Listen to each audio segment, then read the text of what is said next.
Alrighty, I think I got the projector working again here. Happy Thursday. Ooh, the door's open over here. Close it. There we go.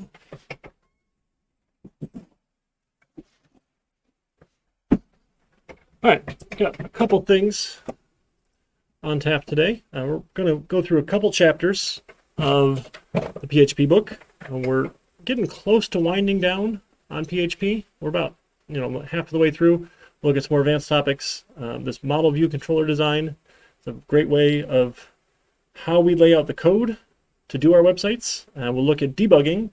I don't know why this is chapter 6. Like we haven't done it earlier, but we'll look at how to debug in NetBeans to debug your PHP code, and then a little bit more around form data, some more advanced things we can do with forms.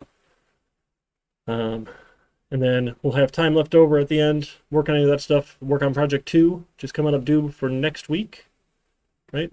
Let's plan ahead, use some of that time, try and get everything done so I don't get more last minute emails saying something came up. So 2 weeks for every project so that if things come up, right, hopefully it doesn't take more than a day or two to take care of. If you got something major that comes up and ruins your whole week, like I can be flexible, but generally, something happened the day before it's due, I'm not quite so flexible for you. So just do plan ahead, please. And then next week we'll pick up a couple more chapters, and the week after that we'll finish up PHP. Just some last basic authentication. We're going to talk about emailing.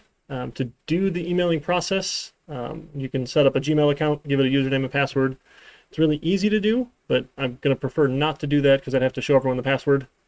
So I'll tell you how to do it, and if you have any trouble with it, it's easy enough to fix. So that one's relatively straightforward for sending out emails from applications for like, hey, you logged in, let's verify your email address, do those sorts of fun things.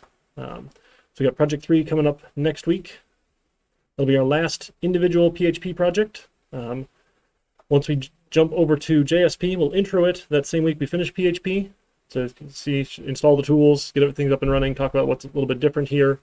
And then we'll look at how we start servlets in Java, writing stuff with JSP. And then we'll pick up our first, or the only individual project in JSP. We'll spend 2 weeks on that. We'll come to the midterm week. Again, it's a little bit late, but that way we've covered enough content that it's more than just a quiz on PHP, essentially. We'll do the midterm, and then we come back in November. I know we're not to October yet, but looking ahead to November, we'll start the final project. And this one, I get we're still in the middle of a pandemic, so if you don't want to work in pairs, you're welcome to do this individually. I would definitely recommend you work in pairs if you're comfortable with it, though. Just anytime you're doing software and you can get more than one person, like to be working together on it and collaborating and pitching ideas out and discussing and talking about, yeah, this is my idea, or let's refine it, you're going to get a better product. Now, it is a little harder to work in pairs because you have to coordinate, right? You have to figure out who's doing what and make sure your stuff fits together. So it's the same project whether or not you work individually or in pairs, because pairs actually adds a little bit more work to it. But I think you'll get a better product out. So it's a good experience. And if you're a developer and you never work with anybody else really closely, it's really lonely. It really is. As much as they like to stereotype us and say we're all have social anxiety and don't like to talk to people and just want to sit alone and have no one talk to us ever, that's not all that enjoyable when it comes to an actual job. So we'll pick that one up. We'll finish up the JSP topics. We got our break for Thanksgiving. Hopefully you have a good turkey day. Special topics at the end. We'll work a little bit with Ajax, show you how to do a little bit dynamic stuff. It involves JavaScript, and JavaScript wasn't a prereq for this. So it's a little bit funny. The topics in this course drive me nuts a little bit because we don't have any prereqs aside from you've programmed a little bit in Java. We'll get there. We'll talk about frameworks. There's a bunch of different popular frameworks out there for PHP. Some around JSP as well that make life easier. Again, we don't teach you the frameworks because we want you to know what and how things work behind the scenes, so that when you see the framework and it does all this magic for you and it automates a lot of this tedious stuff, you understand what it's doing rather than, hey, I can build a website. Right? We're still trying to focus on the how things work here. And then the last night, December 16th, looking ahead to December already, we'll do our final project presentations. I have nothing to say that night, so individual or teams will come up here. We can pop on a Zoom session for anyone who wants to be remote, and you'll share your final project. I think we're going to change it up this time. I have been doing, people are building their own version of Twitter, just a small little Twitter clone. But I think we got to change it up now to something else. I got too many submissions that people just found a version online, which is really unfortunate because it's kind of fun to build it yourself. So we'll come up with something, but that'll be your final capstone project. And then again, that can be in PHP or JSP, whichever you prefer, or you or your partner, whatever you pick and decide to work with, is fine. We haven't gotten to the database stuff till the week after the project got introed, but there's still enough to work on the first time. Yeah, it will not be Texas Hold'em, Professor Perp. Oh, well, that is a fun game, though. I'm fond of that for the programming courses. All right, so that's the plan. Any questions, thoughts, concerns? And we're doing quizzes, so there's only going to be one quiz for this week, not one quiz per chapter when we do multiple chapters, because that's just crazy. So still just 10 questions, but it will cover all 3 chapters. So a little bit more content there, but the chapters are much shorter, right? The debug chapter is really short. MVC there's a lot to it, and that's where we're going to spend most of our time tonight, and then we'll look at a couple other pieces of form data and how we can use those, because it's much nicer than just having a text box. Okay, that's essentially all we've done now is a text box. So we'll look at some other pieces of form data that we can use. All right, let me fire up NetBeans. I forgot to do that here. And then we're going to start looking at this MVC, the Model View Controller, usually known as MVC. This is our way of designing and laying out our code behind the scenes. So let's let this load up.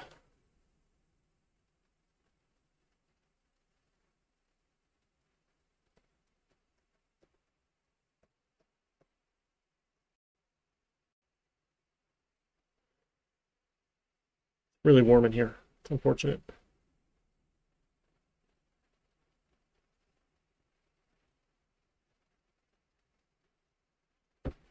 Projector turned off. Oh, it's back. Projector's back. That's... I don't know. I'll bother our RT folks again. That's not normal. I wasn't even touching the computer.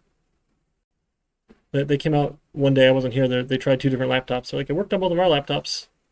And I was like, well, it didn't work on both of mine. But it's been relatively stable.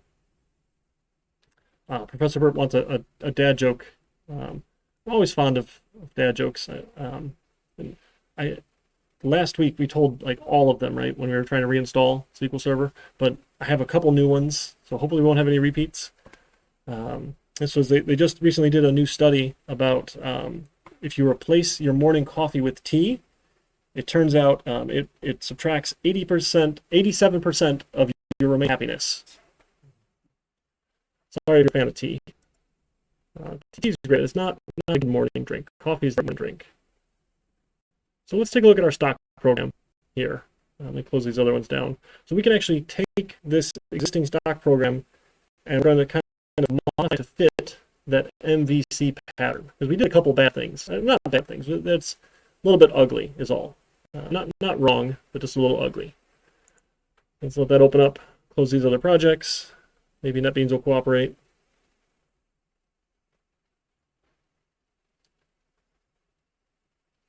All right, close that down. Close this one down. So if you did use this as a starter for your project, fantastic. That's perfectly fine. We're going to modify it to do the MVC model. That's not a requirement for the second project. Right? It will be for the third, but for the second project, it's not a requirement. If you want to, great, go for it. But like if you already started, just keep doing what you're doing. All right, if that makes sense. All right. All right. Still loading. Are we done loading? Cool. So we've got all these different add person, delete person, list person, update person. These different pieces that are happening here, all related to person, and they all have their own files. Right, and each one of them, we have to go and get all of our values. We have to go upload or require this database file that has our database stuff in it. It's a little bit of a mess, right? We're not really outputting any HTML or any nice PHP pages. We're just like echoing, hey, I did something, and then you have to go back to the other page to find it. So it's not really the most friendly website at all. So one of the things we do with this MVC pattern is we redesign how our web pages talk to each other, or how you navigate around our site. So the main idea here, right, you have your person out here, our little user with their computer, right? They send a web request out to our web server. Usually, how do we draw these ones? Are these ones circles or like ovals? I don't remember if they're ovals or not. Here's our web server, right? The web server gets that request, and then it's going to go do all the PHP stuff, right? In our case, Apache's running that. So what it's going to hit is the index page, index PHP. That's usually our starting page here. This now is going to be our controller. So this is controlling all of the flow of requests. So when you hit the index page, the controller needs to determine, okay, what did you really want to do? And then it will send the right request out, and it will do the right code based on things that we have. So we'll have over in this section now, we're going to have our model. So the model is where all of our business logic goes. So anything that we want to build out, any things like when we were adding people to the database, when we were updating people, removing people, that's all going to happen inside the model now. And the controller just says, okay, hey, model, do this thing, please. Model, do this thing, please. Model, do this thing, please. So it talks back and forth with the model to do all the business function things that we need. So that way we can keep, essentially all of this is just PHP code. PHP code here. So we're separating out all the code blocks into the model file, essentially. Then what we have down here is we have views. It'll take a view, and it's actually going to send the view back to whoever requested the page. So the view is essentially all the PHP HTML stuff. So this is all, here's what the web page looks like, here's all the HTML for it, and maybe we have a little bit of PHP for like, hey, I can display some data here, I can loop through some data. That might happen in the views. So we're separating out the, okay, here's the page you hit, it's going to send the request to the right place. So we have to give it a little bit more information, like, hey, this is the action I want to do, and we'll look at that in our forms in a minute. It's going to go ask the model to do the thing, and it's going to send any data that we need to the view, so that the view can send the request back to our user, and they can see our page. Because what we have now, right, our index page had all these forms in it, and maybe that's fine, maybe we have a bunch of forms on our index page, things that we can do, but then each of them went out to a separate PHP page. Right, we had a delete person page, we had an update person page, we had an add person page. It's a little bit of a mess to have all those pages, right? And then if we're doing this across people, and we're doing it for stocks, and we're doing it for the purchases, right, or transactions, I forget what we called it, we're going to have a bunch of source files here, right? If each one of them you can create, you can list, you can read, or read, list, you can update, and you can delete, we're going to have a ton of different files happening in here. So we're going to organize this a little bit more nicely. So what we're going to do in our source files is we're going to add a new folder here for models. So anything that's essentially just the PHP code is going to go into models. So our database connection string here, this is just a PHP block here, is going to be a model. So the index will stay at the main level, and then we're going to have a folder for models, and we're going to have a folder for views to try and keep things organized. So I'm just going to move database into models here. Now, right off the bat, that's probably going to break my program, because all of these requires here, or includes, no, requires, there's no file at the same level in the web server right now for database.php. Remember, if we look at where this is going to go when it gets deployed out to htdocs, it'll be in a folder called stock program. Then there was a bunch of stuff, but now we're going to put folders out there. So let me fire up our Apache server and our MySQL server. We can do some database stuff.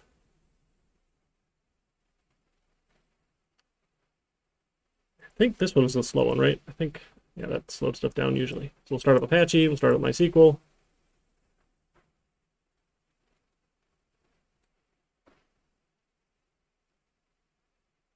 right, cool, those started. So if I just try and run this now, and we can go take a look at that htdocs folder. So when we run, it's going to copy everything out, right? We're copying all of our sources out. We're going to take a look and see what's there. So probably install right to cxamp, where it likes to install itself. And then here we have that htdocs folder. Right? That's our main PHP folder that the Apache web server looks for. Now here we have our stock program folder. Right? So our web server / stock program is finding the stock program folder. Then we had all of our PHP files. Now I have this models folder here. Right? We're copying the contents from our GitHub repository over to the PHP server. Right? To where it's looking. Great. So now we try and let's just do we not have it? Oh, we go to list people. It's going to crash. Right? Require database PHP. No such file exists from line 11. Right? So line 11 at list here says require database PHP. If you don't give it a full path, you're looking relative. It's saying, hey, okay, I'm a list file. I'm looking for another file in this same folder. So we just need to change the path. We just need to tell it, okay, really now you're in models / database.php. So it'll look to the models directory, models folder for that file. Now when I refresh, it works. And it's able to go find that model to load all that database code that we needed. Sure. Is this part making sense so far? And we're just moved a file. We haven't done a whole lot of interesting stuff yet. Okay. Then I'm going to add a new model here. I'm going to call this person. And all of the ways that we're going to interact with person, we're going to put in the person PHP file. Now what's fun is we can start writing our own functions. Right? If all we had here, right, like list people just went top to bottom, sure, we had our if-else, but essentially top to bottom and did everything. We didn't have any functions to call. We couldn't like repeat any sort of operations here. So in person, I don't want to just run all of the code. I'm going to define a bunch of functions in here, things that we can do with person. So to write a function in PHP, you say function, and then we give it a name. So the list person, maybe we'll call it list person. And then you can give it parameters. Right? Just like we worked in Java land, you'd say, hey, I want these parameters if we're going to call the function. Sure. So maybe we'll pass a, what do we have, a last name, I think is what we were doing with list. Yeah, optionally we passed a last name. So if you call this function, we'll say, give me a last name. And then a set of curly braces. Right? Everything inside the curly braces will run when you use the list person function. Okay, it's warning me it's not used. That's not a helpful warning yet. Okay, so what do we want to do to list person? Well, we want to do this code here. So I'm going to grab, including the require database, all the way down to closing the cursor. Now, I don't want to do this for each output stuff, right? The business logic, my model, is just going to do the database interaction, do this function, and give me something back. So I can cut all this out, and we'll come over to person. To list person, then, we're going to require, now we are in the models folder, so I don't need to require model / database. I can just require database. And it's already there. And then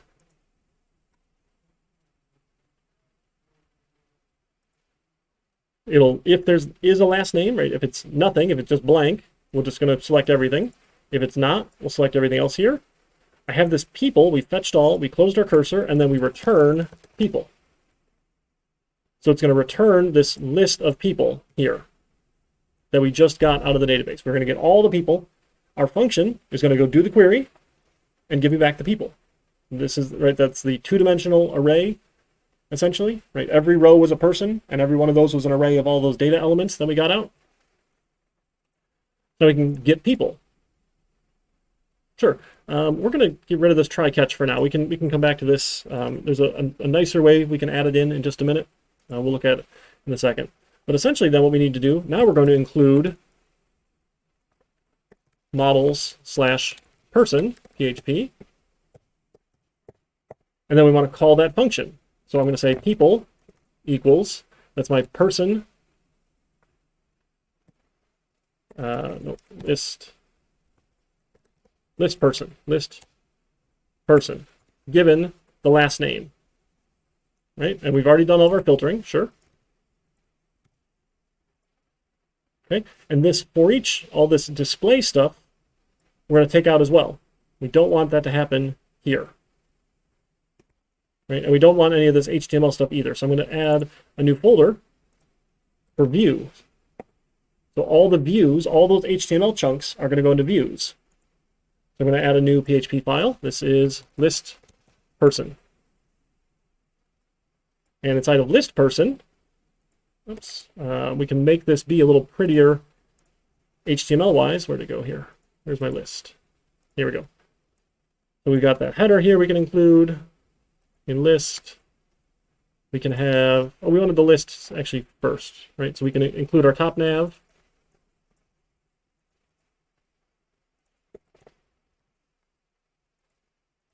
That's a PHP. Nope, nope, nope.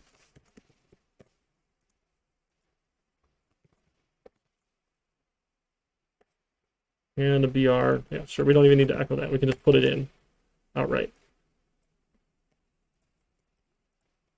And if we're outside of our code block, it's just HTML code. We can have the BR.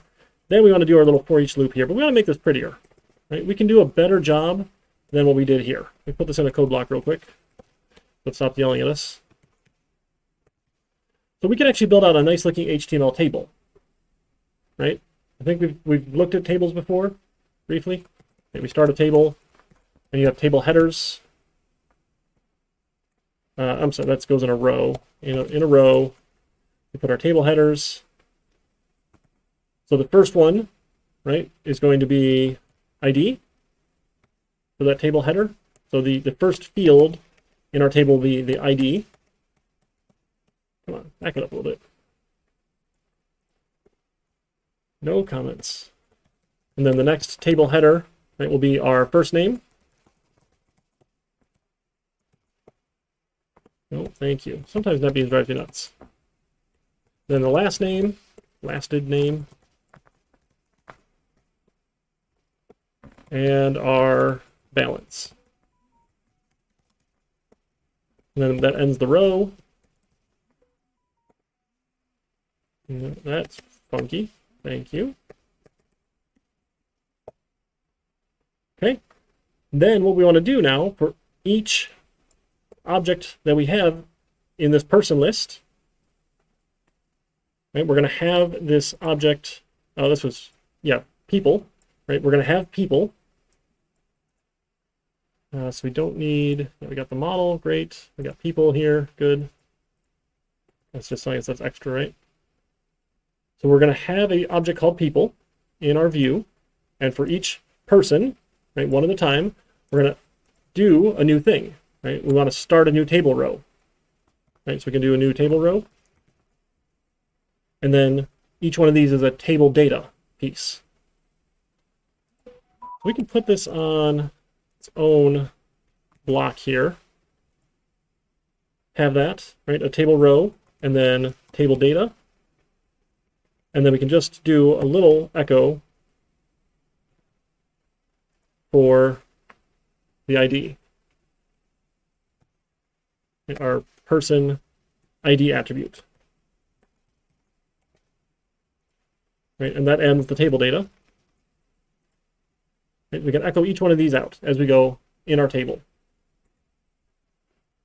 Let me just copy this. Each one of those is a table data element. No, stop with the comments. There we go. We get ID, we get first name, get last name, and we'll get balance. And then we don't need any of this other BR stuff. That then ends that table row.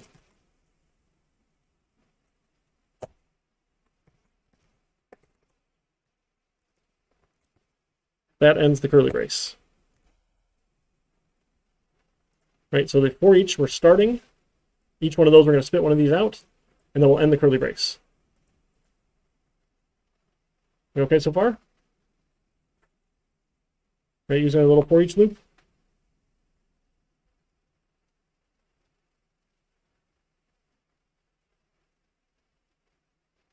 Maybe? Not sure yet. So we're just putting this into the view here. Right, we're going to get all the data from our model. We're going to include the model. We're going to call the function in the model. Now we need to include that list person view. We can include view/list person.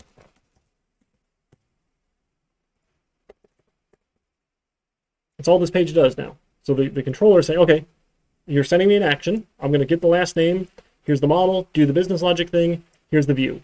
And because we're including the page, this people object will exist for the view that's being included to do its for each loop. Right, include just says basically take all this code and jam it in here, just like we did with that top nav.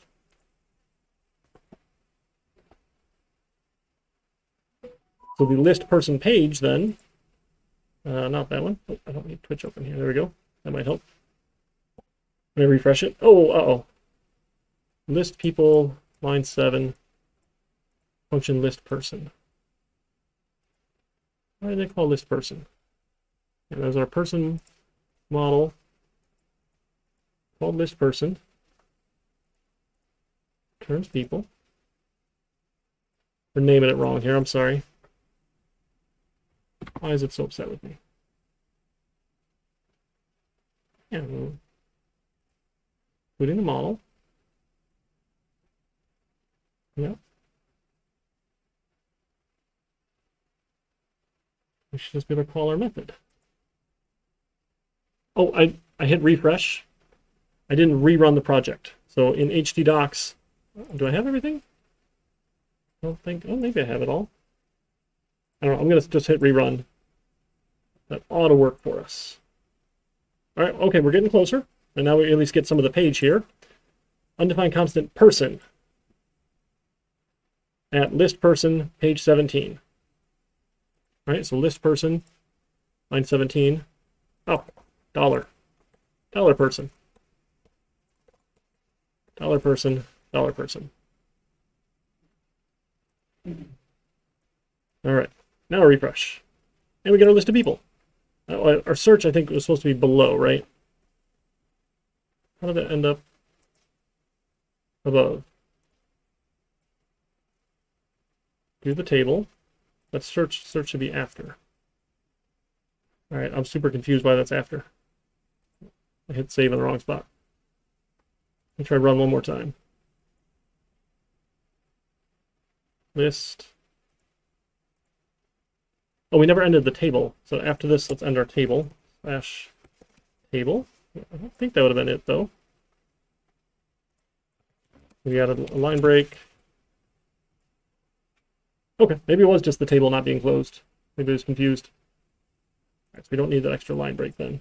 So if I close the table like I'm supposed to, there we go. And now we should be able to search by last name. Now, this form, though, it's sending to list people.php. Should be fine, right? We haven't changed where that page is. It's still list people PHP. We'll send in, let's look for Chernesky. Oh, that's right. We get all, we're doing the wildcard search. Let me search for Sobel. Here we go. And now I'm on the list, right? We're properly filtering here, searching by last name. Hitting this list page with the last name. Now, we haven't really gained a whole lot. We still have a list people page. We still have like other files. So we have more files going on now, but each file is doing a separate function, right? Our list person view is doing basically all the HTML stuff. There's very, very little PHP in here, aside from our little loop and getting these objects out. So we're kind of separating our concerns, saying, okay, this is how you display the data, and over in the model, this is how you get the data. These are the business functions I can do. And again, it doesn't always have to be database interaction stuff. It can be any sort of functions we want to add. We want to take them out of that controller and put them into the model so we can use them. The next cool thing we can do is instead of having our own page for list person, we could have this be a function in index. Index could send itself a request to list people out. So in the controller here, right, because we want index to be our controller, we can have that manage, okay, did you want to list? Did you want to update? Did you want to delete? So we don't need to bounce, because our other page, I mean, list was halfway decent. There was stuff here, but our add, update, delete pages, like when we added, updated, and deleted, they just basically said, okay, it did the thing, and then you had to navigate back. That wasn't as pretty. So for list, we're not going to gain a whole lot, but we'll look at that, and then we'll add the other ones in. So I'm going to move all of what's happening here. So when you go to list a person, I just want, like this main page, I just want to list people. So let's get rid of our little header here. And in here then, we can do the list people thing. So we can take a look. Usually what we do, and we're going to follow the book's example, is we're going to add a hidden input in here for a particular action. So each of these then we're going to add an action to say, okay, this one is an add action, this one is an update action. Oh, we didn't even change the right names here. That should be update person and delete person. So we'll have different actions in here. So if there is no action or the action is list, we'll do the list operation here. We're going to try and change this around a little bit. So this is our main index page. So we want to check and look for, did they give me an action?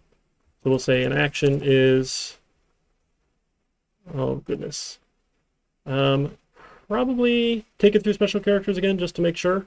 You know what, we're never going to display the action, so you probably just filter it. I don't think we'll need the special characters. Filter input, looking for an action in our PHP block. Oh, I guess we can leave that up here.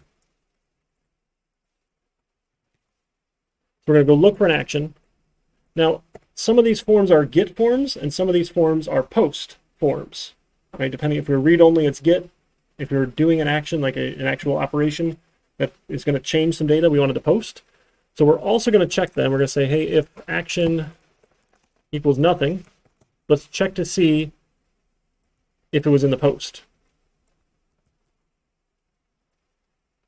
Right, so if I go and filter the input and look for an action, if I get nothing out, let's go and look to see if it's in post.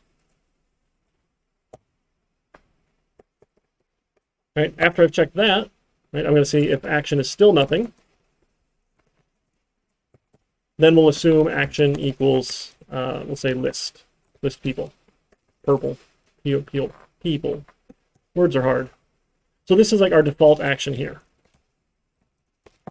So if you don't give me an action, right, I'm going to check it in the get, I'm going to check it in the post. If you didn't give me one, I'm going to assume it's list. Right?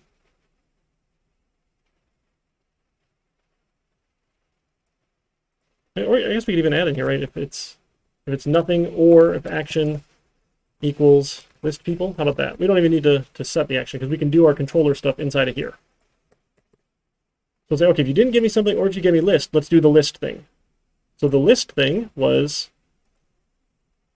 look for a last name, right? Include the model, get the people using that model function, include the view. It'll list all the people out. I'll give that a little format. So if you didn't give me an action, I'm going to assume you want a list, or if you specifically said list people, great. Maybe and so if this page is just always listing, maybe we don't even need to pass it, but we're going to work with these actions a lot. Okay, so we'll include that view. So we'll list out all the people.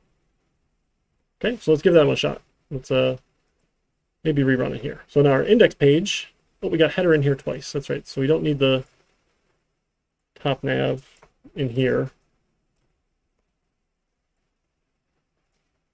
All right, let me clean that up a little bit. So we don't need a second top nav. So we're going to list all the people, and you can search by last name, and then we also have add update person options. Now, the search, now we want to change that in our list person. We don't want to send it to list people. We're just going to send it to index PHP.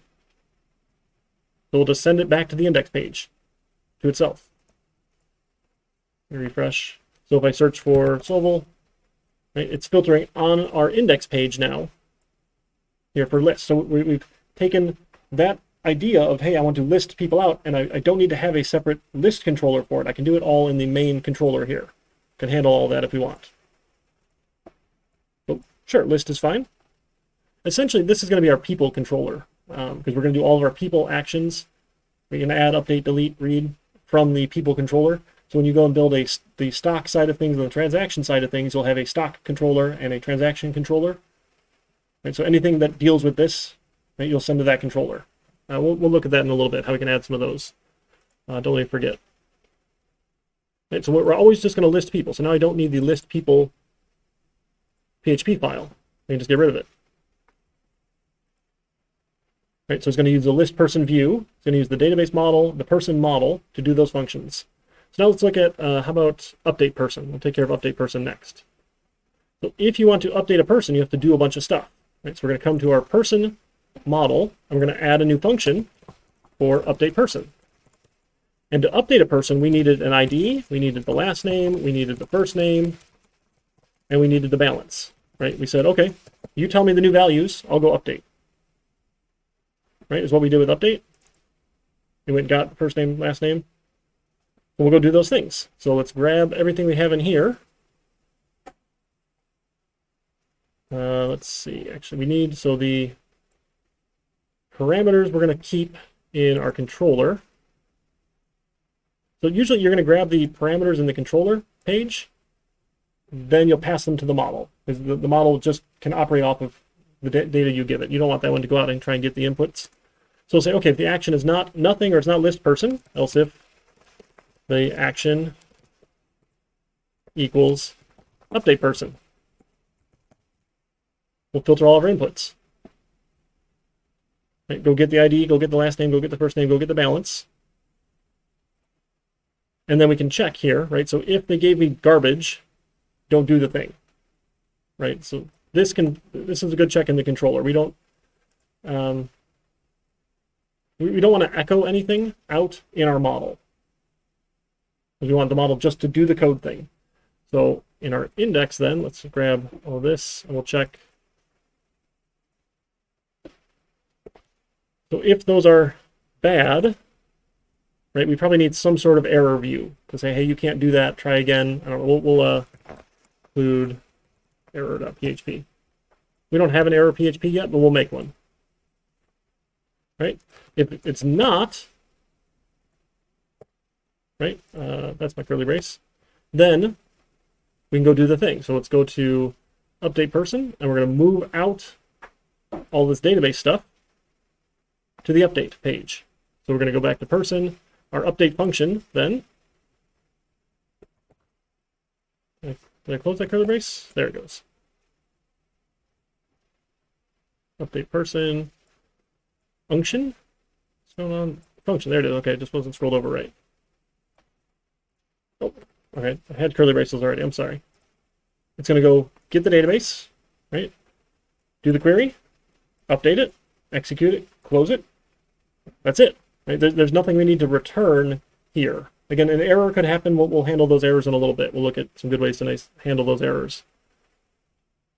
So the index page then, just if it did the thing, it doesn't need to do anything else. Right? So you're going to call that function. So we'll say, here's our update person. We're going to give it the ID. We're going to give it the last name. We're going to give it the first name, and we'll get the balance.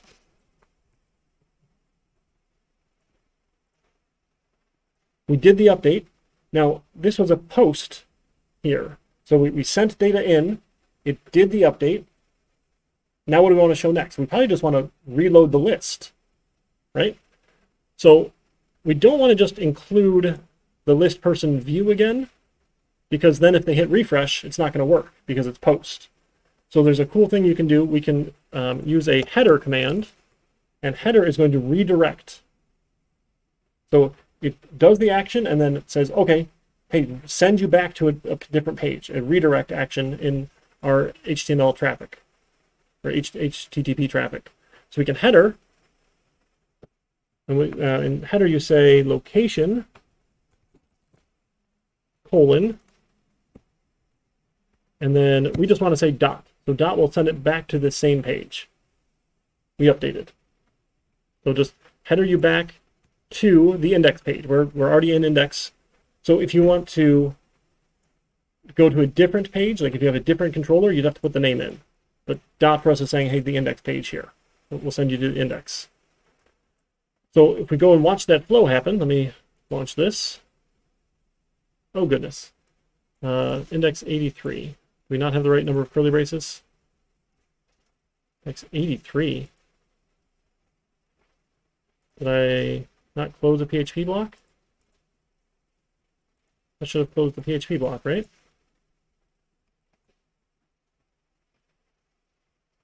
Curly brace. There's a curly brace.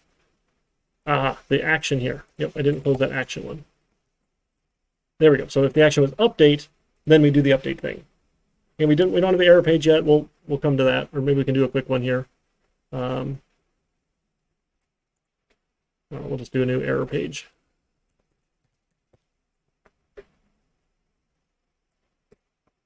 We can include top nav, top navigation, PHP, and then we probably give them some sort of message, right? Like there probably is some sort of error here. So we'll include the top nav, and then maybe in H2.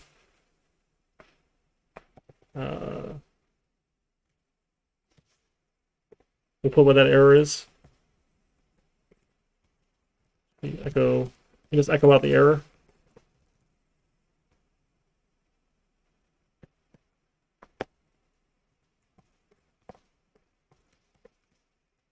Not a whole lot to that error page, but so that's if we give it an error.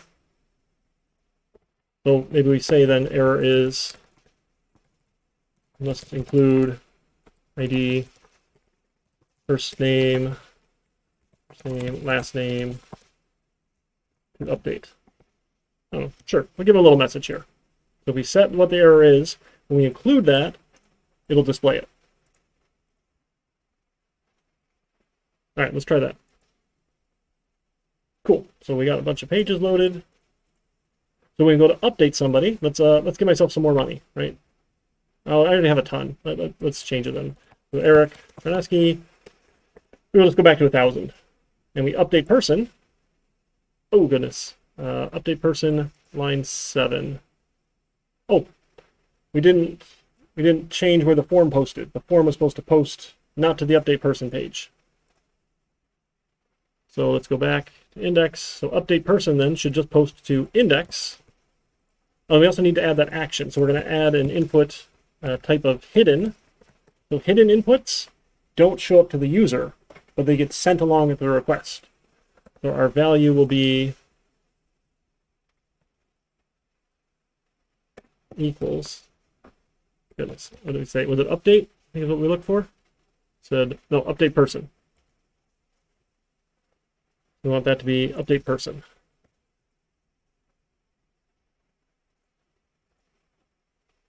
And so we'll add a little, name. Sorry, name equals action and the value. There we go. We're saying, hey, the action here is update person. All right, and it should send it back to the index page. We don't need to go to a separate update person page. We're going to just go back to index. So try one more time. So Eric Fernesky, give myself 1,000 when we update, and let me put on the dev tools here so we can see that network action here. So dev tools is F12. You can see network requests, and we want to make sure, where is it here, that we don't, not blocking.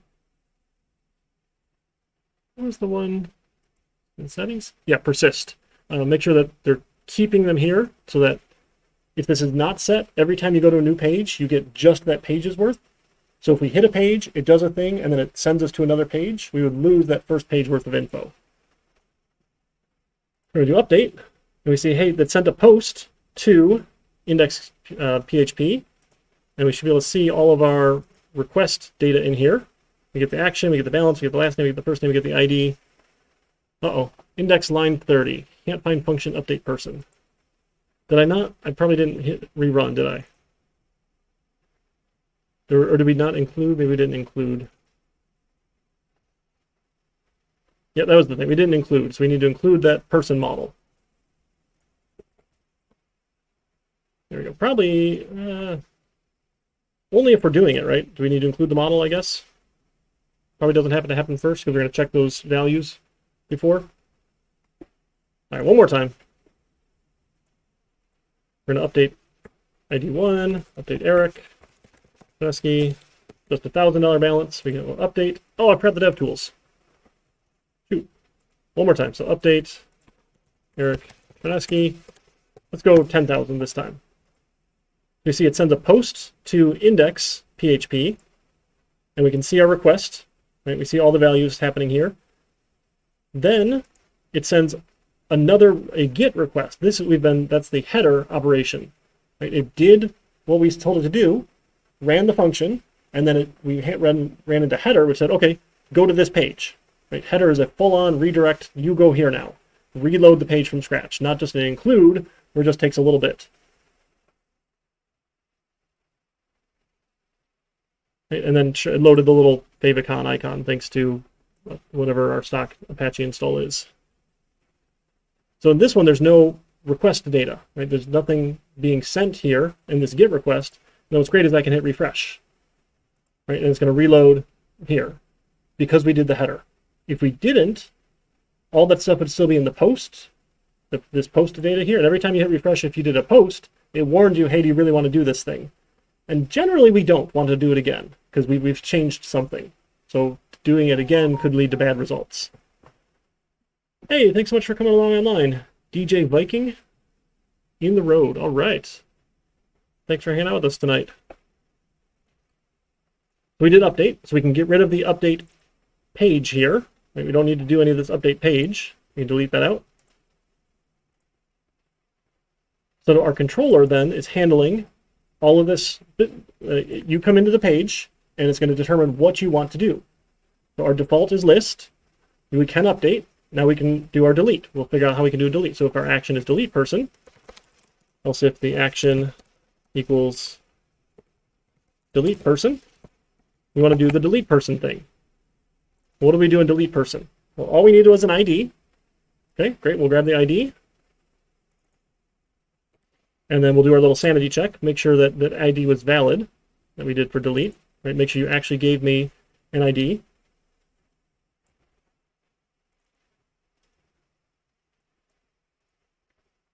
Now we're not going to do an echo here. We're just going to set the error value to this. Just submit a valid user ID to delete. And then we're going to include that error PHP page. We didn't actually test that out yet. We should make sure that it would error for us. You can try that real quick. So if I give it just an ID, but nothing else, and I go to update. Oh, I'm mid-typing, I'm sorry. All right, we'll have to test that out after.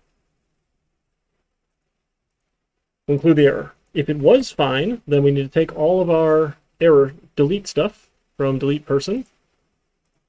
Right? And we'll move this over to a delete function in the person model. We're just going to add another function. This is function delete person. Needs an ID. Right? Acquire the database, corrupt the delete command, do our binding, execute, close. It doesn't need to return anything. That's fine. So if we are going to do that, right, then we need to include our person model. That's models person.php, and then we can run delete person. Yeah, DJ, it's a PHP course. Yep, exclam class in chat there for a little more info. We can run delete person with the ID, and then we'll header them back to our page. Right, make them reload back, and it's our default list action. We should be able to get rid of the delete person page here. Good. Now where's that problem? And then make sure our delete person then goes to the index PHP page here. And then we'll add that hidden action as well, so that we're telling them, hey, the action we want to do here is delete. Delete person. Where am I missing? Oh, one more closing curly brace. There we go, for the else if there. Keep missing those ones. Right, so we've moved this now to the controller, our index page. Our controller here is going to say, oh, if you want to delete, let's do the delete thing, use the model, do the business logic here, and then send you back. So the controller is managing all that flow of, hey, this needs to happen, and then send you this data, send you this view. Give that one a run. Let's see if we can delete, let's delete Jeb. Great, we deleted. He's gone. It redirected us back to the page. If we delete and we don't have an ID, we get, hey, you must submit a valid user ID to delete.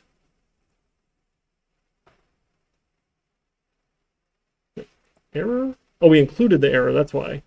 Yep. So we don't have the list. We didn't like redirect or send them to error. We just, which is probably fine. You want to leave the form around. Now we're not listing people, which is a little bit sad.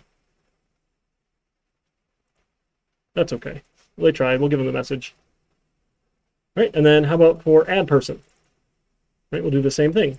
So if the action was add person, so else if the action is equal to add person,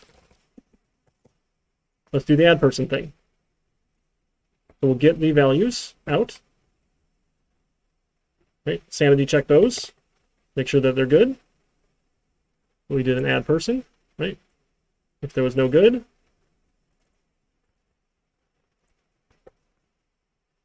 so we'll set that as the error, and then we'll include the error page.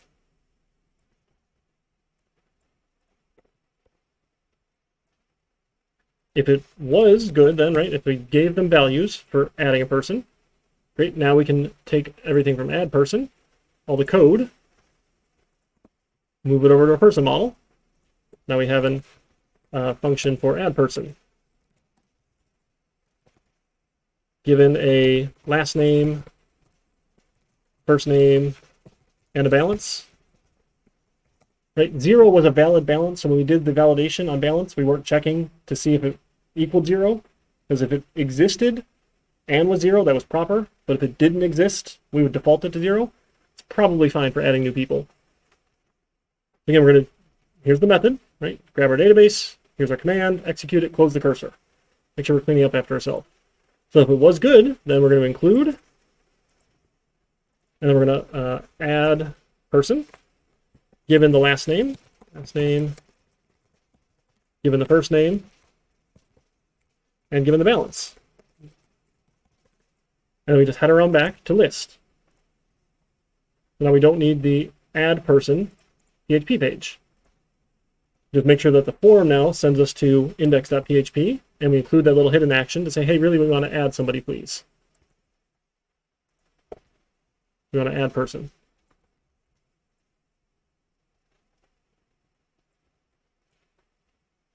All right, give that a little run. So now let's add somebody. We'll add Bob Smith. Give him $100. Now we have a Bob Smith who has $100. We were able to add. So does this seem a little cleaner now that we've cleaned up all of them with this MVC model? And probably this error should be in views and top nav should be in views. That's going to screw up a couple things. So everywhere we said error, then I'm going to do a find and replace. I'm going to find error.php and replace it with views/error.php. .php. We can replace. We already have views here, so we should be good. I think we got them all then, right? Yep, we got all the error ones here, but now we need to do all the top nav. So we included top nav, I think, just in list, right? So it's, and top nav is in the same list here. So it's in the same folder. I think that's going to work for the include. Give it a shot. Oh, no, so because when we include person in index, it really is at the level of index. So I think we need to include the views page here. Because what we're doing when we include that view for list person, it just is going to take the code straight out of there and just jam it in as if it were at line 18. And at index, there is no file, list, or top nav at the same level. So let's give that a try. Give it a run. Test it all out here. So we don't need the list people page, right? So our top nav, we can even change that. Right? There's no navigation really at all, right? We're just, I don't know, maybe this will just be like manage people, right? Which is just the index page. Later on, when you go add this manage stocks and you go add manage transactions, right? You can add more stuff in the list view, but essentially we'll have one page for each of those, right? Here's the person page, here's the stock page, here's the transaction page, and you can manage them all from that single controller. All right, so let's fix up the top nav there, right? Manage people just takes us right back here. Search, make sure that works. Let's search for Mr. Bob Smith. Right, search was good. Let's go add a person. Who do you want to add? Another John Smith, $100. Right, we added John Smith. Great, looked okay. Let's update now. Let's update John Smith. Give him $1,000 instead of 100. Okay, he's got 1,000. Update was good. Let's go delete Bob. Okay, we deleted Bob. So add, update, delete all seem to work here, right? All on this page for managing people using this MVC model. So our controller here is essentially looking for what do you want to do. It's going to do a little bit of that sanity checking, like, hey, if you didn't give me the right parameters, no, that's no good. Right? We're controlling that flow. So if we had all the right things, we can do the thing. If we don't, send them to the error page. And then it will call the functions in the model. And then it will include the views that we need. So the only view we have right now is list, really, right? And an error. So either you get the list of people or you get the error page. And then we should probably move all this to another view too, because we don't really want any HTML in the controller either. So let's move this over to another view. Do a new PHP file. We'll call this the person view. And the person view can have all that. So then our index then can, from here, then include, still then in the PHP block, include our person view, PHP. Oh, that's in the views folder, right? So view/person view, PHP. So it shouldn't change anything functionally, right? It should, oh goodness. Oh, now the paths are wrong again. Okay. Can't find model. So if we are in the views page, all right, where did we screw that up? So our view, person view, action should be fine. Okay, let me read that error again. Person PHP failed to open index on line 14. Line 14.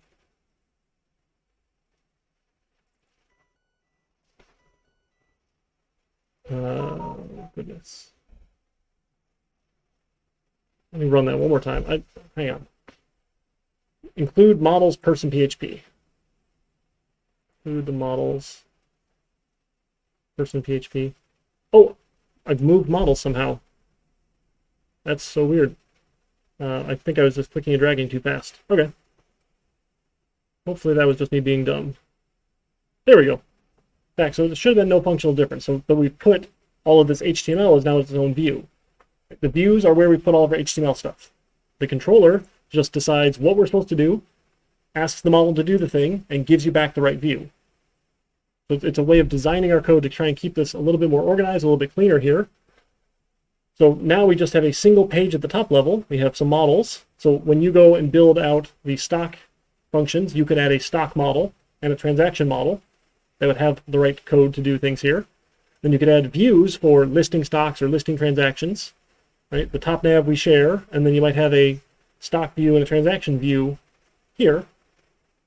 Then we could add more controllers then. So instead of an index page, right? Maybe okay. Let's do that. Let's add a new page. We'll call this the person controller PHP.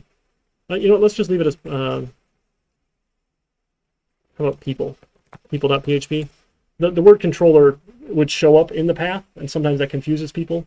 So like they don't see the path of list person. It's just included into the file that they're hitting. I'm going to grab all this. I'm going to take all of it here, cut it out, put it in people. So an index, maybe then we'll just have, what do we want to do? Include our top nav.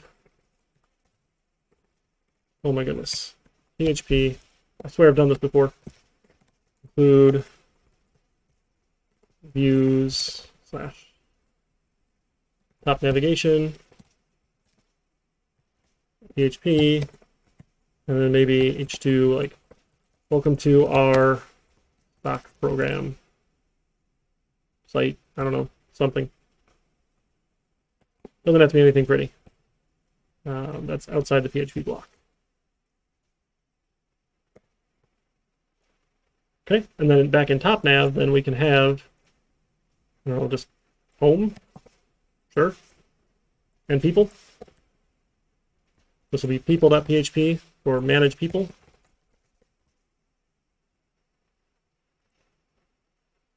So our home page is done, but sure. And then you can have a manage people. This is our people.php.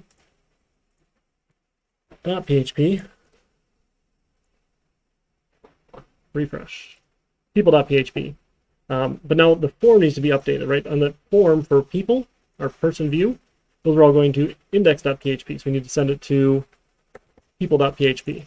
Right? So make sure we're sending to the right locations. And then all of our headers are going to need to change as well. Right? When we are headering back, we don't want to send them back to the main page. We want to send them back to the people page. So in our controller, so if we don't change that, Firefox here, and we go, no, not a list. Let's go add somebody. Add Tom Smith. Right? It sent us back to the main page with that header. Like we still added the person, but now they have to click back again. And we want it to be friendly. So in our person controller, instead of headering to dot, we're going to header to dot, I think this is people.php. So that's the root of the website, people.php page. Give that one a shot. That ought to do it here. All right, and refresh. Try adding another person, John, Tom, Sue Smith, at $100, and it headed us back to the correct location. Okay, so if you're building out the stock controller, if you're building out a transaction controller, you can header them back to your controller page here. And we can have more top nav stuff around. So it's just a way of designing. We didn't actually add any functionality, aside from, I guess, sending you back to the page. But we could have done headers beforehand with the old style. Instead of just echoing out, hey, successful, we could have headered you back. We haven't added any functionality here with this model view controller design, but it's a way of keeping stuff organized. So any of just the HTML stuff goes in a view. Any of the business logic that functions the way that we interact with our database, or even just any functions at all we want to add, can go in our models. Sorry. Sugar is low. Oh, okay. It's not too low. And then the controller is the page that you hit that decides what needs to happen. So it's a very different way of designing our code, but now that we can do more things in PHP and we have more tools and things under our belt, it makes it a little easier to lay things out and to keep them organized so we don't go crazy. We're making sense so far? All right, we've been talking for about an hour. It's really hot in here. I'm gonna go outside and get a cold Coke. It'll take 10 minutes or so. We'll come back, put some music on. It was used to work. I don't know. I had it playing at one point in this overhead speaker. So I'm really sad it's not, but that's okay. Put on a break screen. I think it's going out to them. We'll come back at, say, 7:17 and go from there. All right.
Hey, welcome back. Got that. All right. Let's see. I'm just checking through the notes here, making sure we hit all the things we needed to for our MVC model. Make sure we're doing this right. He'll take you through the Murak book. Will take you through their product page, which was fun. So like building out how do we look at all of those model view controller styles and that. Is anybody actually reading the book? Okay. All right. Sometimes I have mixed luck with that, and like people buy the book and then they just never open it. It's like it makes for a really expensive paperweight. And sometimes you can get away with it. Depends on the class. So really kind of just does depend. So let's see. I think we're doing all right so far. Yep. Awesome. Yeah, so he'll also use a footer page, and like he puts in the current year copyright, and that's cute and all. Sure, I think that's easy enough to copy if you really want a pretty footer. Again, I'm not going for pretty. I apologize. There's nothing wrong with pretty. Pretty is a good goal, but let's focus on getting this up and running first. All right, so debugging so we don't run into those ugly crash messages is the next fun part here. So the book takes you through how you do it with the older version, which is obnoxious. So if we're using the latest and greatest tools, we need version 3 of this Xdebug tool. So if you just Google Xdebug, it'll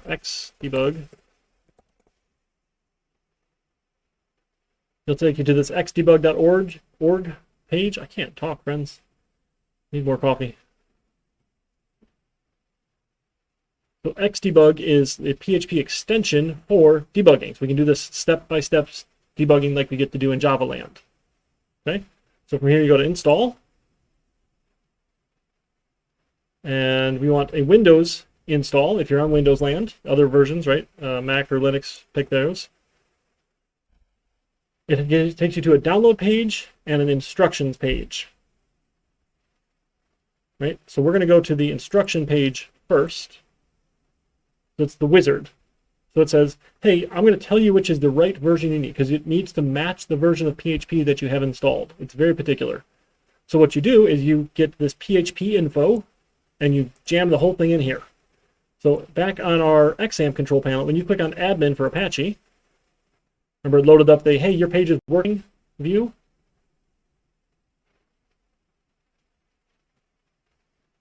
Nope, I have the wrong port number. Hang on. Don't you know my port number? 5080. Come on. I've changed this more than once. Oh, it likes to error out. That's fun. But then I think it works. Yeah. So the 5080 page, your dashboard page, has a link at the top for PHP info. This is the info they want. So you just Control A, grab everything, copy it, and come back over to the wizard, paste it in. It's a whole bunch of stuff. That's fine. It can be a real big text box. No big deal. And it says, hey, analyze. I said, okay, this is what you need. You want this DLL right here. So whatever version it tells you, based on what you put in, great, we're going to go download that one. And then it says, hey, you need to go put it in XAMPP PHP ext for external. So we're going to put it in this little external folder here once we're done downloading it. We'll open up that folder.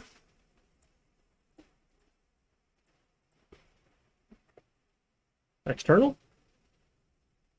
Oh, I opened the wrong thing there, sorry.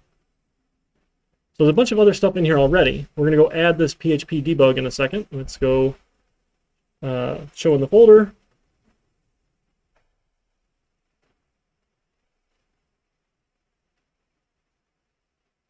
Here's my DLL. Oh, look, I already have it more than once. Awesome. I'm going to drop it into the external folder. Now, I need to fix the name because I had already downloaded it once already, so that like parentheses 1 was saying, hey, here's another copy. You don't want that. Right? We just want the one time. So I had to fix up the name here. Then it says, hey, you need to go into your PHP Ini file. So you can go change your config and say, hey, we want to use this extension for debugging. So back in XAMPP, we go to config. We want the PHP Ini right here. Gives us a nice link to it. And in here, we're going to find, right up at the top, I think we can just throw it in here. Yeah, this is all those other notes. That's fine. We're just going to throw this line up at the top.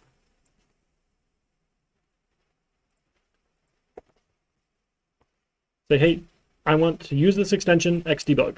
Great. Then it says restart. We'll come back to xamp, stop it, start it back up.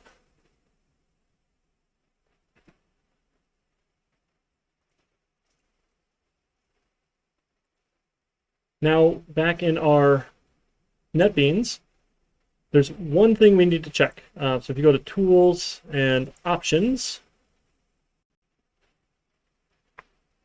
and you go to PHP, there's this tab for debugging. So there's a debugger port, sorry, it's kind of small up front here, and a session ID and a data length. These should all be fine. Stop at first line is going to make it stop right away. It's usually not all that helpful, but we're going to try it first. So this is the port number it's going to try on, 9003. If it doesn't work, we can go change it here. So if I come back to this PHP info page and I just refresh it, if you do it like a search on the page for xdebug, is this debug? Where is it here? Debug. Come on. Not finding. Hang on. 9003. No. Why is it not finding it? I should find xdebug. All right, now I'm concerned. It might not work. Let's give it a try. We're going to try, instead of launch, we're going to do the run with debug, just like you would in Java land.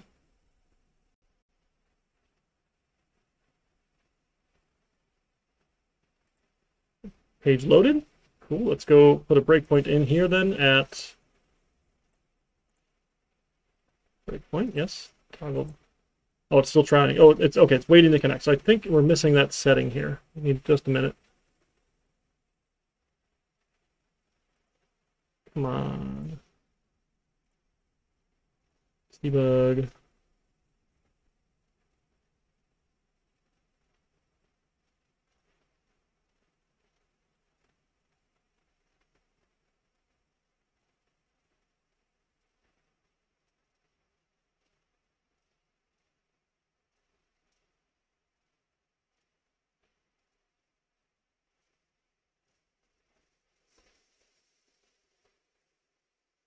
Yeah. Why are we not getting these?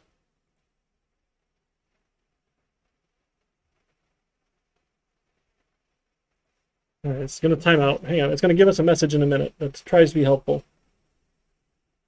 Yeah, RayBeams, I just put it at the top for now, for that PHP info, or PHP Ini. We're going to need to put in a couple more things here in a minute. Debug.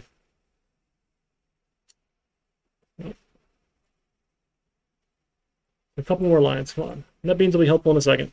As soon as it times out, it should do it.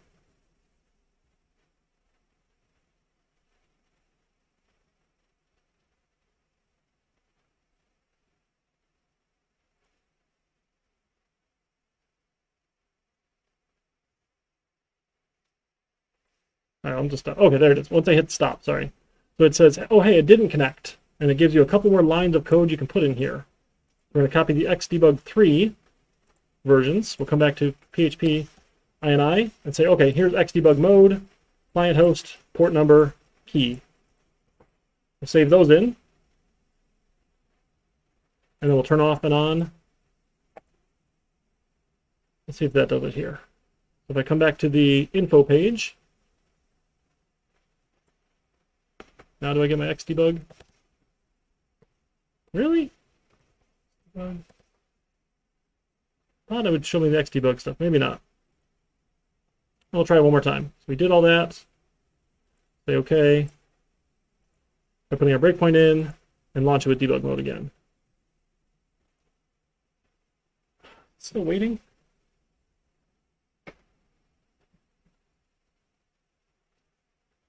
Waiting for a connection. All right, it didn't connect. That is crappy.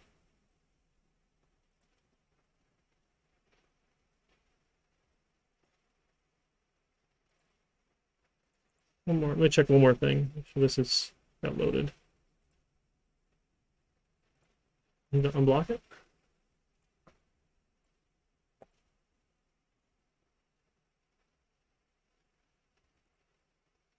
Yeah. Stop and start. HP info. Where'd it go?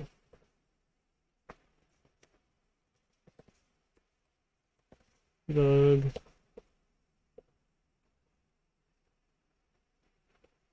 Nothing. There should be a whole bunch of options in here. I'm sorry. Why is it not working now? Something didn't load right.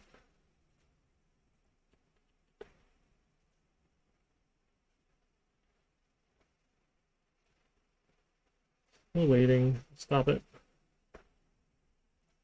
Oh, did they give us one more? Oh no. Debug. I want to do it.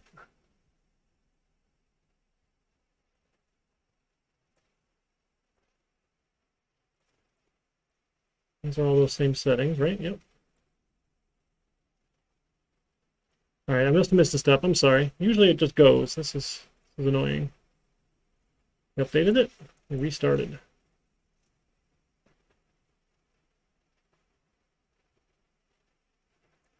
Wonder. PHP Ini. Yeah, that's the one we just modified. It's not loading something right.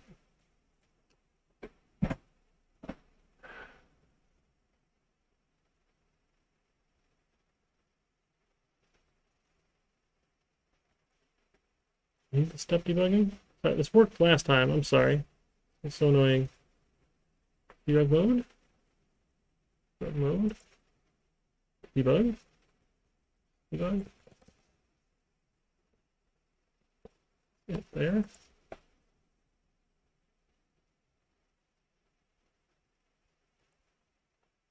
Activating.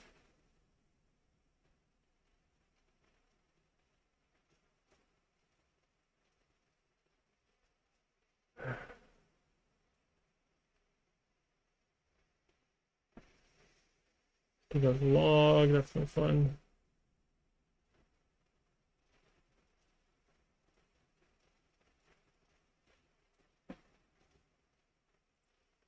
Port 9003. Yep.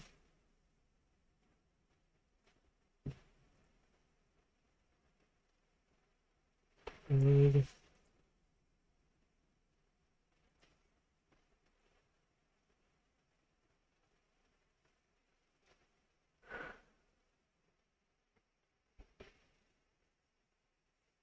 did that. PHP extensions, updated it.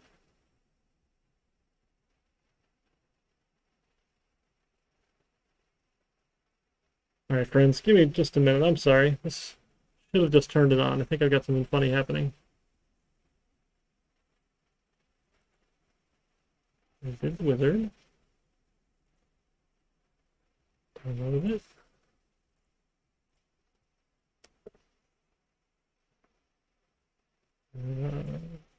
PHP xdebug. Oh, you know, we didn't give it the path. I think we had to tell it the path earlier.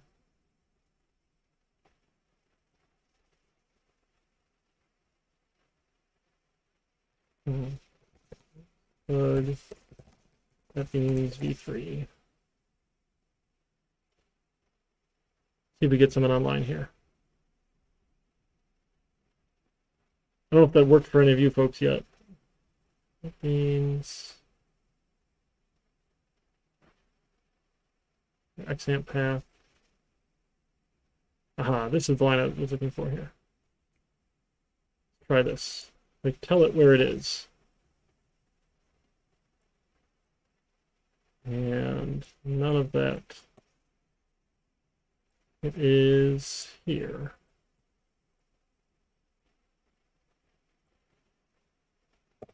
Slash.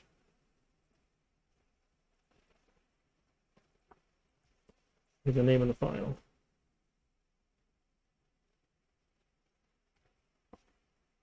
All right, one more restart here. See if this does it for us.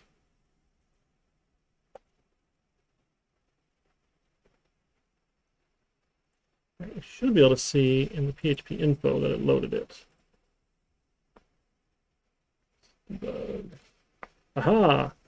Now we get a bunch of Xdebug stuff. Okay, so the trick here was adding the path, telling it where to go load the extension from. So I'll take all this, let me put that in the Discord.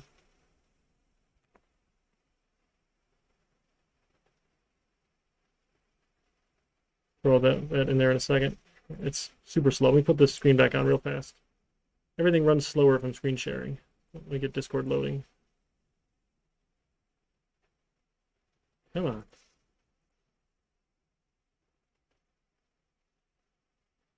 Wake up.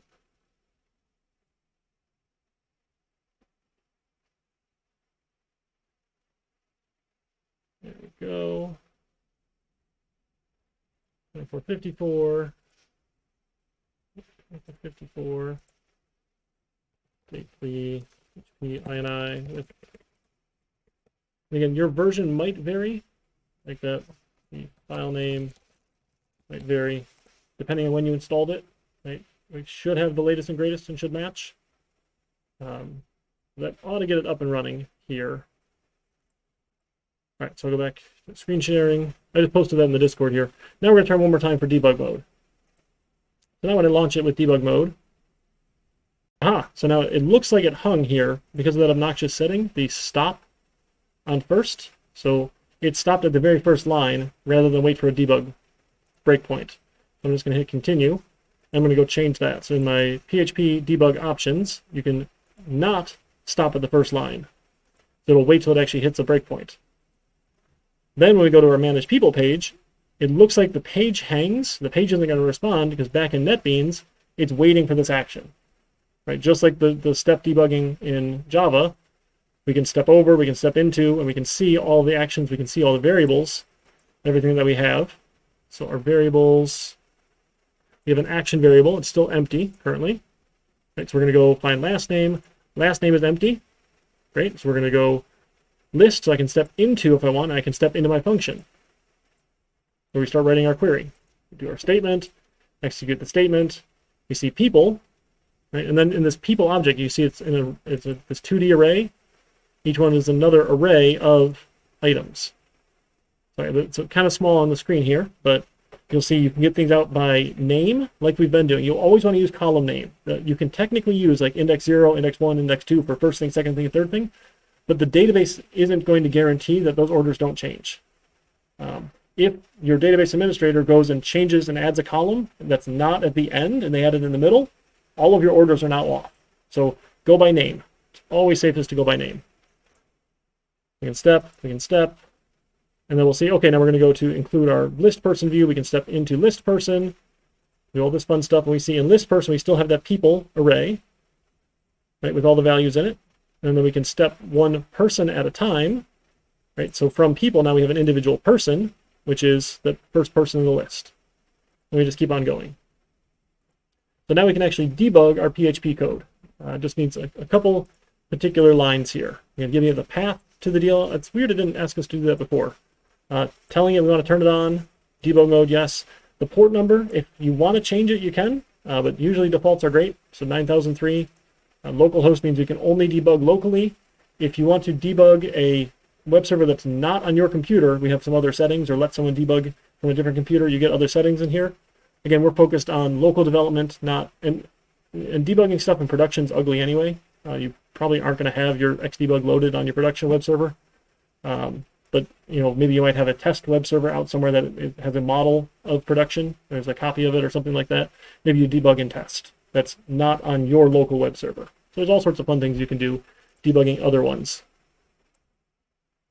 So if you're having trouble getting that up and running, let me know. I can walk around today. We can do some screen sharing sessions. Once it's up and running, it's great. And then we can debug our code. I guess it's just a lot of steps. That's why they wait so long to the next chapter. Like so many chapters in before they talk about debugging. But sure. Make sure we grabbed everything out of here. Debugging, great. Yeah. All right, that's a super short chapter on the textbook. It's all good. All right, then we're going to talk more about forms, other things we can do with forms to make some more interesting forms here. And this is where it gets to be a lot of fun. So far we've done text boxes, and then we just added the hidden one. That's really all we have so far with buttons. Other types of form objects you can get.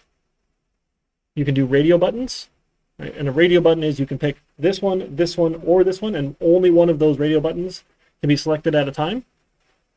So maybe if we wanted to take person, and maybe we wanted to add a way to, like, instead of just a straight update, maybe we just wanted to say, like, add some money to their account, right? We could add that to our person view. We're going to add another form in here. So let me copy a form. We'll say, add money, or I don't know. Sure, add money. Why not? We'll send it to people, PHP. The action then is going to be add money. Add money to person, maybe? Sure, add money to person. We can give them a person ID. We're going to look at a way to clean this up in a minute. But before that, right, let's also add then a input type of radio. So a radio type then, you give it a name, and all the radio buttons with the same name will be grouped together. So for a radio button, let's do like deposit or withdraw. So maybe not add money. How about, what do we even call it if you want to deposit or withdraw money? I'm having a hard time thinking. I'll just call it deposit or withdraw. Deposit or withdraw. Withdraw from person's balance. Look at that. Why not? More words is always better. Transfer. Thank you. Transfer. Yes, IVD 16. Thank you. Transfer from person's balance. So this will be the transfer method, maybe? And one will be deposit. So it's one radio option. And then the other radio option, not a comment, will be withdraw. Withdraw. Okay, and then we put in the text that we wanted to show here as well. So this will be deposit, right? The value doesn't need to match what's displayed here. Withdraw. And then we'll also need a text box, right, for the amount. So let me go grab a text box here. Great. Oh, that should have been in this inputs here. Sorry. Move that. Nope. I'm in the wrong spot. Right in here. We'll add a BR there. No, stop adding comments for me. So obnoxious. And maybe amount. Name will be amount here. So we'll say how much do we want?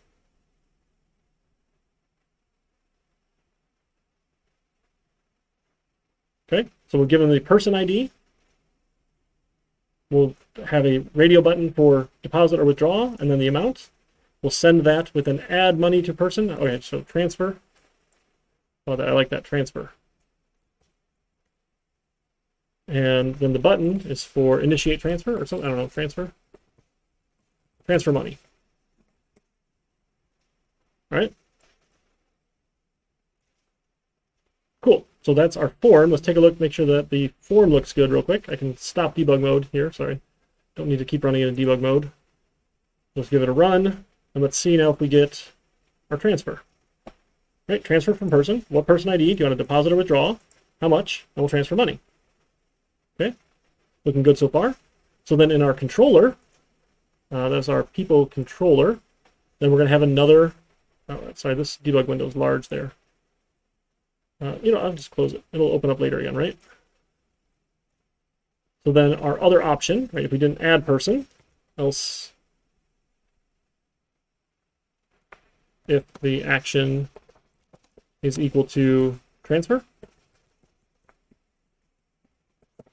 then we need to go do some stuff, right? We need to get the ID, and we need to get the amount, and we need to get the, hey, are we withdrawing or depositing? right? So we need to get those couple values. So let's go find, here's where we get an ID. And filter that input. Here's where we get a balance, but ours was called amount. Right, it'd be amount, dollar amount. And then we wanted the, what, transfer method, maybe? Be a filter input. And what do we call that in our view, person view? We called that the transfer method. Yeah, we did call it the transfer method. Look at that. Perfect. Transfer method. So it's the transfer method.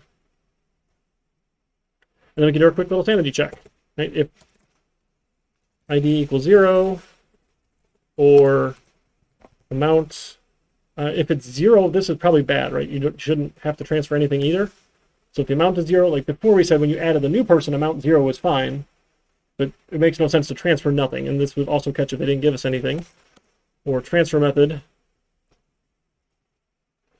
equals an empty string, then we can include an error message. Specify person, amount, and method to transfer money. Where'd that go?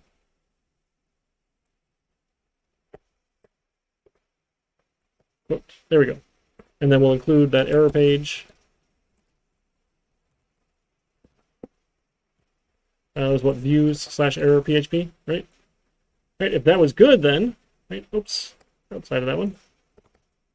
Then else, let's go do the thing. So we need a method then for transfer money, right? We need an ID and an amount. So we'll go to our person model, and we'll go add another function. So this is function transfer from person, or I don't know, maybe just transfer money, given an ID, given an amount.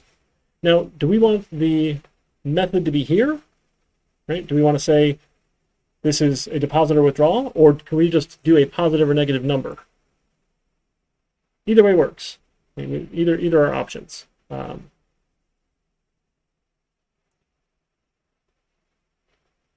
So I'm gonna just go with, let's say this is add money, and we'll just change it to be positive or negative here. We need to include the database, and this is essentially an update command here. So let me go grab this update one here.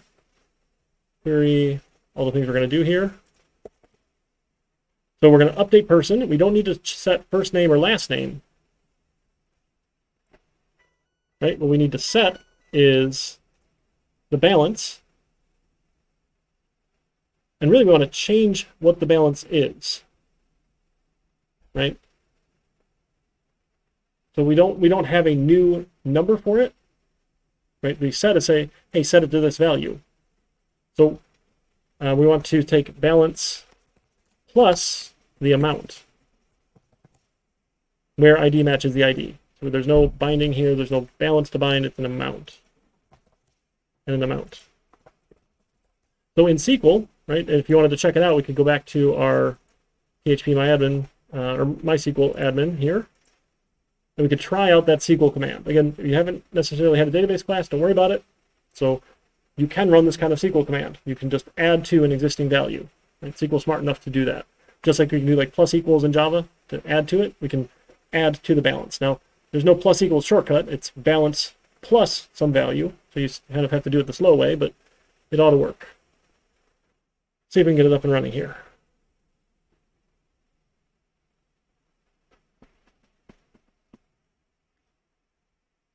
Come on. All right, cool. So we'll go to our stock program. We'll take a look at people or person, right? Now this will show the balance, right? So if I run some SQL here, let's update my balance here. Let me add $50. I'm going to say update person. I'm going to say set balance equal to balance plus 50, where ID equals 1. Right? This is essentially what we had in PHP. Right? We're updating the person table, setting balance equals balance plus 50. Right, adding 50 to their balance for person 1. Give that a run. It worked. So we go back to browse. We should see I have 50 more bucks in my account. Right? 50 bucks there. Awesome. So if that value is negative, right, if you add a negative number, it's subtraction. we're just going to have a single method here. So you can give it a positive or a negative value to add money. If you add a negative, you're really subtracting, instead of trying to pass in that string and making this check the string for deposit or withdraw, right? Either way is okay, but I think this is easier to make the function do less, and we'll make the controller do that decision. So then in our people controller, right, we need to include the person model. Then we can decide. So if the transfer method is equal to withdraw, right, then we're going to take the amount and we're going to make it negative, right? We can multiply it by -1. Okay, if they were adding money, we're just going to add it. Great, but if they were withdrawing money, we'll make it negative. Because they said, hey, I want to withdraw 100. Now we're going to say, okay, we'll add -100. Right, and then we can use the transfer. Oh my goodness, I forgot what it was called already. Add money. That's right, add money method. We can then add money to the person ID and the amount. And then we can header them back to people. Now we also could do some sanity checks here, right? If we wanted to make sure that they're not giving us a negative value, right? Because if they give me negative and say, hey, I want to withdraw negative money, we now have multiplied negative by a negative. Now they've added money to their account. We probably shouldn't do that sort of thing, right? So maybe our check here then, amount, positive amount, right? We could say, hey, is this less than or equal to 0? And this check here, then our sanity check, will also make sure that they didn't give me a negative value, which if they said, hey, I want to add or deposit negative money, we would have also done a bad thing, right? Or maybe they were just confused. So we're going to make sure we're not going to let that happen here with that negative value. So do another sanity check. Other than that, we just add the money, header them back. Let's give it a try. So manage people. All right, I've got 50. Let's go withdraw from ID 1. Let's withdraw 50 bucks. Oh, goodness. Ooh, ilter. Okay, I had a bad copy paste, looks like. What did I do? Yeah, ilter input. There we go. Filter input. How did I do that? All right, give it a save, refresh. No, don't resend. We'll try it one more time. So ID 1, withdraw, transfer 50. Uh-oh, specify a person, positive amount, or method to transfer money. Okay, well, he screwed something up, so let's put a breakpoint in here. Let's run it in debug mode. Manage people. Oops, I had this other breakpoint here. Let's get rid of that one and continue. Let's go ID 1, withdraw 50, transfer money. All right, we got here. Let's see what ID is. ID got 1, good. Amount got 50, okay, good. Transfer method. Let's see, we didn't pick that up, did we? Transfer method is false. So it didn't find a transfer method input here. Yeah, I think you could run absolute value on it too, as well. Right, so why do we not find a transfer method? Let's take a look at, is it still, probably not still in our DevTools, is it? We hit refresh. Post, request, oh goodness. All right, one more time, we'll just hit transfer. Request. All right, continue. Continue. I want to see it. Show me. There it goes. So action was transfer. Transfer method is withdraw. Isn't that what we had? Transfer method? Transfer method? Yeah, that looks right. Oh my goodness. I copy-pasted a validating for float.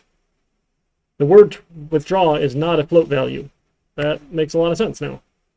Okay. If you do bad things, or dumb things, it happens. This is what happens when it gets too far over on the screen and you can't see it, right?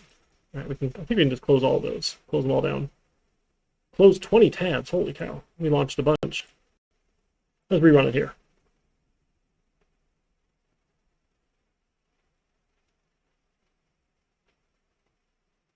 All right, manage people. ID 1, let's withdraw. 50 bucks, withdraw, and transfer. There we go, it took out the 50. All right? ID 1, let's deposit, let's add $100, like make sure they both work, right? Right, it added $100. Hey, I wish I could just add money to my bank so easily. How sweet would that be? Probably why they don't have this sort of interface for people, right? It's only what the teller gets. Cool. So we're able to use those radio buttons then to determine which action we want to take, right? This one or this one. The radio buttons are fun. You can do checkboxes where you can have multiple of them set. Their example here is like, hey, toppings on a pizza. You just check the boxes of the ones that you want because none is valid, 1 is valid, 2 is valid, all of them is valid, right? Any options there, any combination of checkboxes is valid. The way that you get the values out is it gives you an array of those values. So then you can get out each value in the array. Yeah, that works out relatively well. The drop-down is the next most interesting one. I'm a big fan of these drop-down lists. So let's do, instead of saying, hey, type in an ID, let's give them a drop-down list. Right? Because really, this is probably going to be a little bit easier for them to use. So we're going to do a couple things here. Right? To make this drop-down list pretty, we want the person's name, and we want their value associated with their ID. So we'll do one by hand first. And then we'll look at a better one. So this will be the person. And it's going to be an input type of, or I'm sorry, a select. With a select name equals. We'll do ID here. And then in the select, we give them a bunch of options. So in the options, you get a value. And then you have text that you display with it. So that's Eric. Option. No comments. Right, so probably first and last name, right? Archineski. Right, I know I'm number 1. I think number 2 was my wife Jasmine. And I'm not going to code the rest of it in here, right? But this will be the ID with a select option. Okay, so then when we run this, we look at manage people. Instead of having to pick an ID, you get a drop-down of which one do you want. And that's a lot more friendly, right? And less error-prone, likely. Right? If you can say, oh, this is the one I want to do, right? So we'll deposit another $50 for Eric. And I have another $50. So doing that by hand, obviously, is not going to be ideal, right? To try and code these out, because we want these to come from the database, right? So what we're going to do is we're going to go back to our person model. Now we have this list person function already. We can take advantage of that. This will list all the people out. If you want to make a new one that just gets first name and last name, that's probably more correct, but we're going to do it the lazy way. Is that okay? All right, because we need ID, we need first name, we need last name. So the only thing we wouldn't get out was balance. So I'm going to add a new view here for a people selector, or person selector. And this person selector then is going to give me that option list. So if I go back to person here, or no, my people view, I want a select here. Person selector. I'm going to still have the option here as name, but now I want to loop, right? I want to say for each, and then we had, honestly, I got to go look at this again because I am forgetting already. I'll just copy this. No, that's fine. People as person, sure. For each people as person, open the curly brace and the code block. Then what we're going to get in here, we're just going to echo out person of first name. We probably want a space in there, right? So append in a space and then person of last name. Append in person of last name. This is getting a little long, sorry. Last name. Not so bad if the text isn't so large. Option, so that ends the echo. Right? So pick an option. Oh, we don't want the value here, I'm sorry. So then value also needs to get an echo.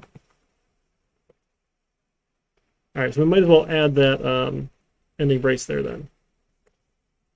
We're going to echo, first we need the person ID, person index of ID. Then we need to add the closing quote, right, for the value selector, right? And then we need to add close. This is what gets put in there. Then we end the option. That's the text. I think that'll work. We'll find out. And we just do that for each item, each person in people. And then we can end the curly brace. Oh no, oh shoot, it saw a starting quote. Can I do that? Okay, that looks a little happier now. Why is that one unhappy? Select, end the select. Right? Unexpected end of file. Okay, I just went down another line. I think I'm missing something. Slash option.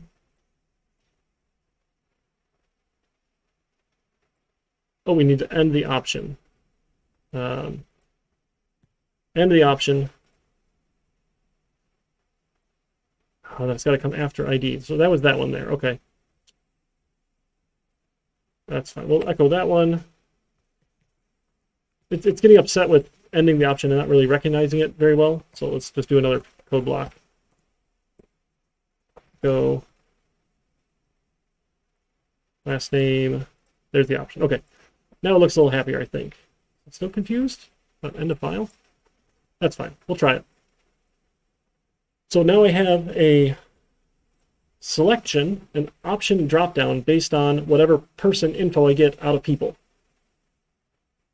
Right, so then in my view, my person view, I'm going to then include PHP, include the views / person selector .php. We'll include the selector right in where we want it. Again, it's in the view. It's not ideal, but it's the minimal amount of PHP. We've done, we put PHP loops in here before for like our list views, so they're okay. They're okay to have in there. Why is it still upset with this one? I'm sorry? And the echo? I think I did. Oh, am I missing like a semicolon? Semicolons. No, still doesn't like that. I'm not sure. It might run. We'll try it. We'll try it and see. We go to manage people. Unclosed parenthesis person line 7. Okay, unclosed curly brace. Line 7. This is the. Oh my goodness! I didn't start. I need to start a PHP tag to add the curly brace and then end it. Yeah. Thanks, ID. Yep, Chukin, you saw it. I'm sorry, I wasn't seeing you folks on chat. Thank you. You get like 10 bonus points, but it's like whose line is it anywhere? They don't actually matter. They're just pretend bonus points. All right, let's try that again. Refresh. Now I see I've got my list here. Right. So let's say, okay, Tom Smith, he's got 100. Let's deposit another 100. Transfer money. Tom Smith now has 200. I've got my drop-down list. So anywhere I have this ID now, I can use my drop-down list instead. Right? All I have to do is in my view, where was it here? Person view. Right? I'm going to grab this include instead of all these IDs. Right? I just throw in the include for update person. Sure, throw in the include. For add, right, there was no ID anyway, but for updating and deleting, we needed IDs. So let's go include those there. And now I've got dropdowns. Oh, okay, so we need some BRs. So we can do a little line break after that. Right, make that look a little prettier here. Again, a little bit pretty is good, right? You want a little bit pretty.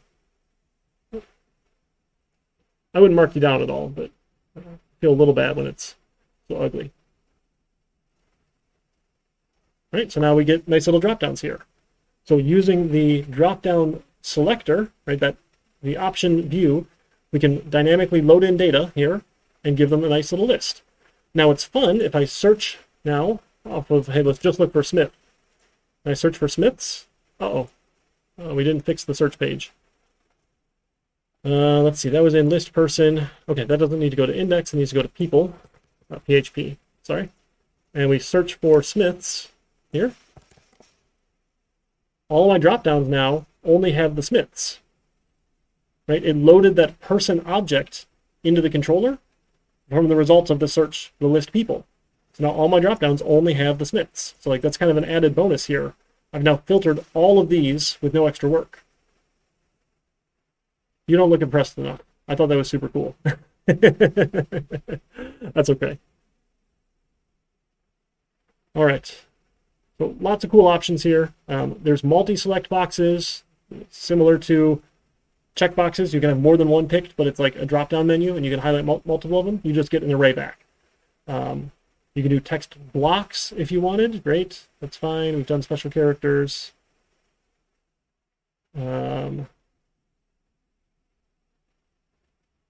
Yeah, that's fine.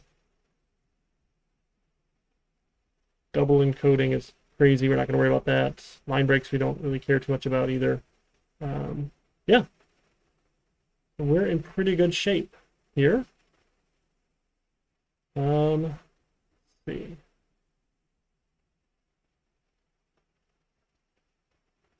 Yeah, I think we did it. All right. So that's chapters 5, 6, and 7. Kind of a bit of a whirlwind. We'll take some practice. Next week on the next project, we'll take advantage of some of these things. We'll be using some of this stuff as we go, right? And we're going to also pull in arrays, functions, and objects. Like we kind of just did functions already in our model view controller, but there's other cool things you can do with functions we'll talk about. And building our own custom objects is fantastic. It's like you can actually build a class with attributes, just like we would do in Java land. So you get even more flexibility around returning an object with methods and things like that. Full function classes, object-oriented programming if you want. We can go nuts. So Project 3 will incorporate some of the stuff that we've been doing here. Again, if you want to use the MVC model for Project 2, great, but it's not a requirement at all. So no big deal one way or the other. I think we should be all set then to call it a night. We got the rest of the night to practice some of this stuff. If you want to get debug up and running while you're here, I'll make sure that works for you. Get started on Project 2, finish Project 2. We got till 9:45. And again, that's sort of the general flow. I'll talk for about 2 hours if I can help it. Not too much longer, depending on how much we have to cover. And the rest of the time is the lab time, where you can actually practice these things. So the book has some great practice examples, things you can do. You can follow through his examples. We got some good stuff there. So, but I know 4-hour night classes are long and it's hard to sit. So if you're fried, you're welcome to go home. We can chat another time. Totally up to you folks. So, all right. Awesome. Yeah, Professor Burp Online, you're almost done with 2. That's fantastic. Yeah, definitely try and get them done before the day before they're due. I still get many college students, like the day before projects due, start on it. And I can tell they're just starting on it based on the questions they ask me. Like, it's a little sad. But, you know, everyone has their own schedule, so whatever works for you. All right. And if there's nothing else online, I'll hang out around on Discord. If you folks who are remote have any questions, just ping me there in Discord or call, text, email. We can go from there. And I'll finish grading up your Project 1s while I'm here too. I know those are due. I said within a week of when they're due. It's a couple hours past the week limit, but we're really close, and I'll get those in for you. All right? I think you're going to start at 5:30 on the 6th, the day it's due. You're hurting me. You're hurting me there. All right, awesome. We'll end the stream here. You folks take care online, and I'm going to go get some more Coke.